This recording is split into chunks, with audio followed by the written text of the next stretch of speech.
নমস্কার বন্ধুরা, জয়ার পাকশালাতে সবাইকে স্বাগত। আজকে অনুষ্ঠান বাড়ির মতো মাটন কষা করে দেখাবো। আমার চ্যানেলে নতুন বন্ধুদের স্বাগত, পুরনো বন্ধুদের পাশে থাকার জন্য ধন্যবাদ জানিয়ে আজকে আমি মাটন কষা শুরু করছি। রেসিপিটি পুরো দেখার অনুরোধ রইল। আসুন দেখে নেওয়া যাক এই মটন কষা করতে কি কি লাগছে আর কিভাবে তৈরি করছি। এর জন্য এখানে 700 গ্রাম মাটন নিয়ে নিয়েছি। খুব ভালো করে পরিষ্কার করে ধুয়ে নিয়েছি। এর মধ্যে আমি কিছু মশলা দিয়ে দেব। হলুদ দিলাম 1 চামচ, লঙ্কার গুঁড়ো 1 চামচ, আদা বাটা 1 চামচ দিলাম, রসুন বাটা 1 চামচ, আর এখানে সর্ষের তেল আমি 2 চামচ দিয়ে দিলাম। দিয়ে এটা খুব ভালো করে এইভাবে একটু হাত দিয়ে একটু ঘষে ঘষে এটা মাখিয়ে নিতে হবে, যাতে মশলাটা খুব ভালো করে মাংসের মধ্যে যায়। একটু সময় নিয়ে এইভাবে একটু ঘষে ঘষে এটা আমি মাখিয়ে নিয়ে নিচ্ছি।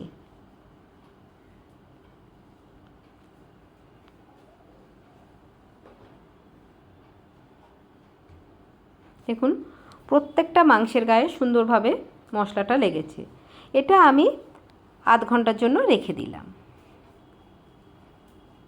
দই নিয়ে নিয়েছি হাফ বাটি, তার মধ্যে ধনিয়ার গুঁড়ো 2 চামচ দিলাম, জিরের গুঁড়ো 1 চামচ, কাশ্মীরি লঙ্কার গুঁড়ো 1 চামচ দিয়ে খুব ভালো করে এটা আমি ফেটিয়ে নেব। এইভাবে ফেটিয়ে আমি 10 মিনিট রেখে দিলাম। কড়াই বসিয়ে নিয়েছি। এর মধ্যে আমি সর্ষের তেল দিয়ে দিলাম পরিমাণ মতো। এখানে 5 থেকে 6 টেবিল চামচ সর্ষের তেল আছে। আমি কিছু গোটা গরম মশলা দিচ্ছি। জিরা, গোলমরিচ, লবঙ্গ, দারচিনি, এলাচ,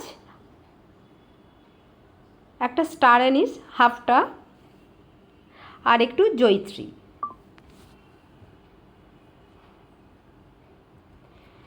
এখানে আমি 3টে বড় সাইজের পেঁয়াজ কেটেছি ছোট ছোট করে, সেটা দিয়ে দিলাম। পেঁয়াজটা একটু লালচে করে ভেজে নেব। আমি নুন দিয়ে দিলাম 1 চামচ, যাতে পেঁয়াজটা খুব তাড়াতাড়ি নরম হয়ে আসে, ভাজাটা হয় ভালোভাবে। হালকা কালার আসা পর্যন্ত আমি এটা ভেজে নেব।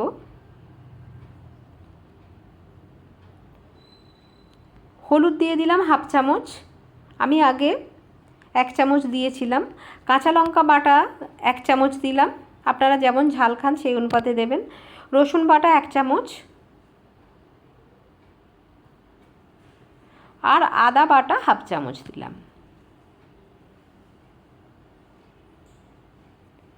খুব ভালো করে মশলাটা কষিয়ে নেব।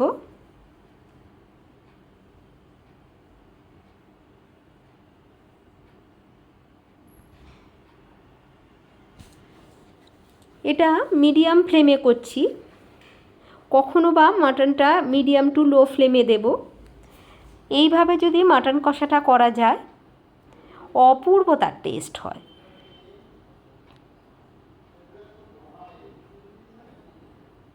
খুব ভালো করে এটা ভেজে নিয়ে নিতে হবে।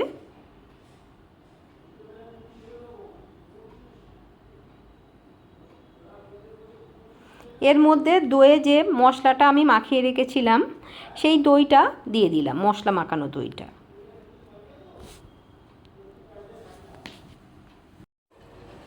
খুব খুব ভালো করে এটা কষিয়ে নিতে হবে। এই সময় দইটা দেওয়ার সময় একদম লো ফ্লেমে আমি গ্যাসটা রেখেছি।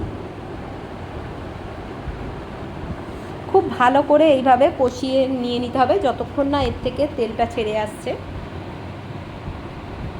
এইভাবে আমি মিনিট 4-5 ধরে কষিয়ে নিয়ে নিচ্ছি। তেলটা হালকা ছাড়তে শুরু করেছে।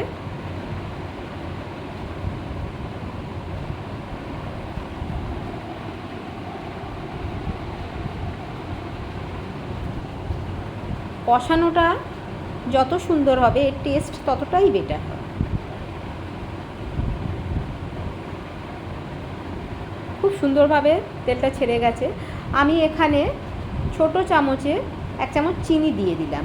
এখানে চিনিটা কিন্তু মিষ্টির জন্য না, চিনিটা ক্যারামেলাইজ হয়ে খুব সুন্দর একটা কালার আসবে।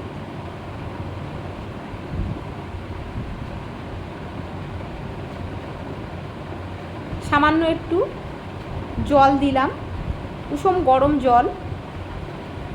আমি যে পাত্রে এটা মাংসটা ম্যারিনেট করে রেখেছিলাম সেই পাত্রটা ধুয়েই দিলাম।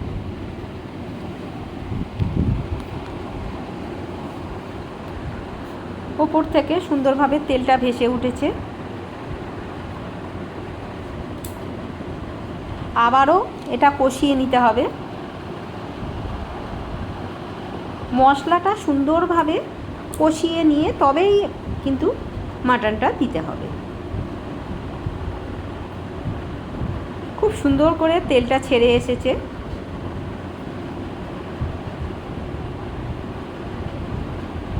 এটা কষানো হয়ে এসেছে। এবারে এর মধ্যে আমি মাটনটা দিয়ে দিলাম।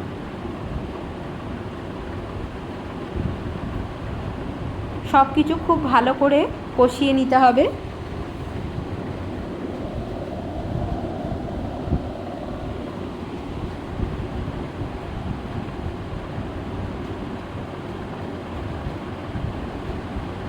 দিয়ে এইভাবে একটু কষিয়ে নিতে হবে।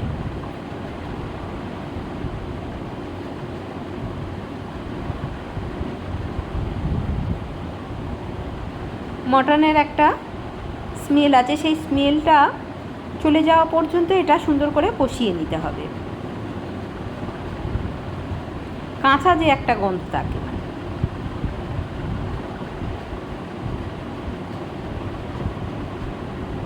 এই সময় একদম লো টু মিডিয়াম করে রেখেছি ফ্লেমটা। তেলটা দেখুন, মাটনের যে তেলটা থাকে মানে চর্বির যে তেলটা সেটা ছাড়তে শুরু করেছে।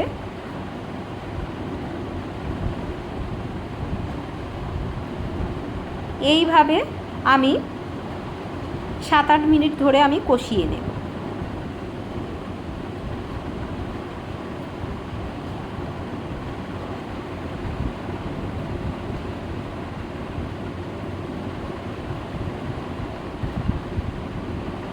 আরও কিছুক্ষণ এটা কষিয়ে নেব। আমি অল্প অল্প করে জল দেব আর কষাতে থাকব। আমি যে জলটা দিচ্ছি সেটা কিন্তু উষম থেকে একটু বেশি গরম জল। গরম জল ব্যবহার করাটা অবশ্যই দরকার, তা নাহলে টেস্টটা গরম জল করলে খুবই সুন্দর একটা টেস্ট আসে। আবার অনেক সময় মাংসটা যদি ঠিকঠাক না থাকে তাহলে সেই মাংসটা শক্ত শক্ত হয়ে যায়, সিটে মেরে যায়, সেটারও গরম জল দিলে কম হওয়ার চান্স থাকে। এইভাবে আমি আবারও 8-10 মিনিট ধরে এটা কষিয়ে নেব।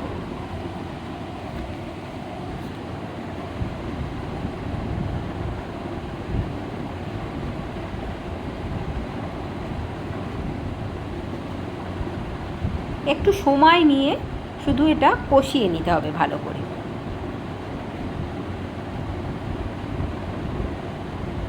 আপনারা যদি প্রেসারে তাড়াতাড়ি থাকে তাহলে এই সময় আপনারা প্রেসারে দিয়ে দিতে পারেন। এটা যতটা মাটন আছে ততটা ওই ডুবো পর্যন্তই জল দেবেন, বেশি না। দিয়ে 5-6টা সিটি দিয়ে নিলেই খুব সুন্দর একটা টেস্ট আসে। আমি এটা কড়াইতেই করছি, এখানে একটু বেশি সময় লাগবে।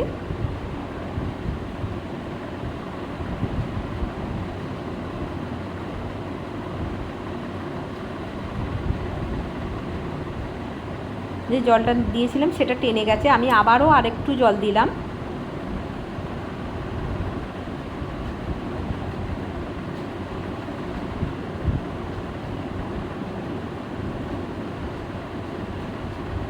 এখন শুধু ভালো করে কষিয়ে নিতে হবে, মাঝে মাঝে একটু জল দিতে হবে। ঢাকা দিয়ে আমি 10 মিনিট হতে দিলাম। 10 মিনিট হয়ে গেছে।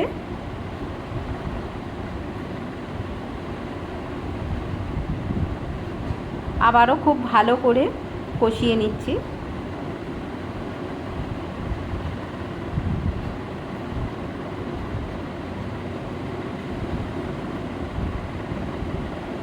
আমি এই সময় নুন দিয়ে দিলাম ছোটো চামচের হাফ চামচ।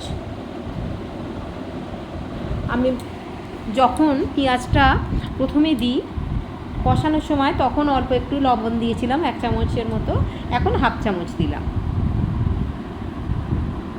খুব সুন্দর একটা কালার এসছে, তেলটা পুরো ভেসে উঠেছে। আমি সামান্য একটু জায়ফল নিয়ে ওপর থেকে ক্রাশ করে দিয়ে দিচ্ছি, এটাতে খুব সুন্দর একটা ফ্লেভার আসবে আর খুব তাড়াতাড়ি মাটনটা সিদ্ধও হয়। আবারও হাফ বাটি জল দিয়ে দিলাম। এখানে জলটা কিন্তু একেবারে দিলে ঝোলটা ঝোল ঝোল হয়ে যাবে, পাঞ্চে মতো হয়ে যাবে, খেতে একটুও ভালো লাগবে না। ঢাকা দিয়ে দিলাম 5 মিনিটের জন্য। ঢাকাটা খুলে নিয়েছি।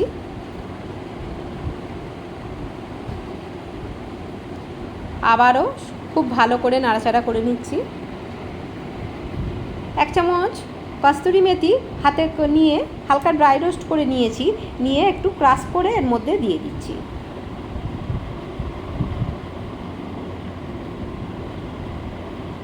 আপনাদের কাছে যদি না থাকে আপনারা এটা স্কিপ করতে পারেন, তবে এটা দিলে ফ্লেভারটা অনেকটাই সুন্দর আসে। বিয়েবাড়ি যে একটা শাহী সুন্দর একটা ফ্লেভার থাকে সেটা আসে। এবারে আমি একেবারে 2 বাটি জল দিয়ে দিলাম।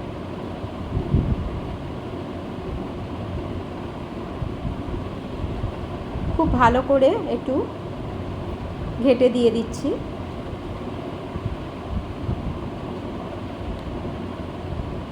এটা ফুটে উঠেছে।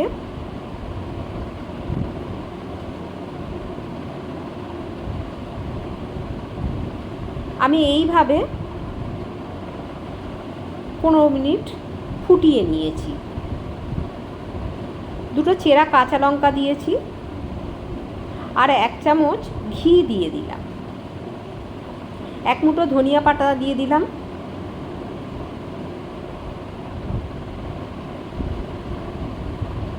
এটা অলমোস্ট হয়েই এসেছে। দেখুন গ্রেভিটা খুব সুন্দর হয়ে এসছে, কালার তো অপূর্ব, আর সেন্ট পুরো বাড়িতেই সেন্টটা ছড়িয়ে গেছে। 1 চামচ গরম মশলা দিয়ে আমি ফ্লেমটা অফ করে দিয়েছি। ঢাকা দিয়ে রাখলাম 5 মিনিট। তারপরে এটা খুলে দেখুন, আমি কড়াইতেই দেখাচ্ছি কত সুন্দর দেখতে লাগছে।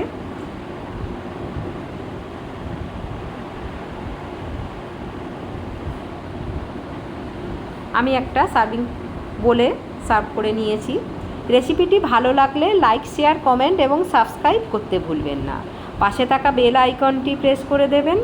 আমার নেক্সট ভিডিওর নোটিফিকেশান সবার আগে আপনার কাছে পৌঁছে যাবে। আমি একটা মাটন ছিঁড়ে দেখাচ্ছি, দেখুন কত সুন্দর সিদ্ধ হয়েছে, হাত দিয়ে টানলেই ছিঁড়ে আসছে। কেমন লাগলো অবশ্যই কমেন্ট বক্সে জানাবেন। ভালো থাকবেন, সুস্থ থাকবেন। দেখা হচ্ছে নেক্সট ভিডিও।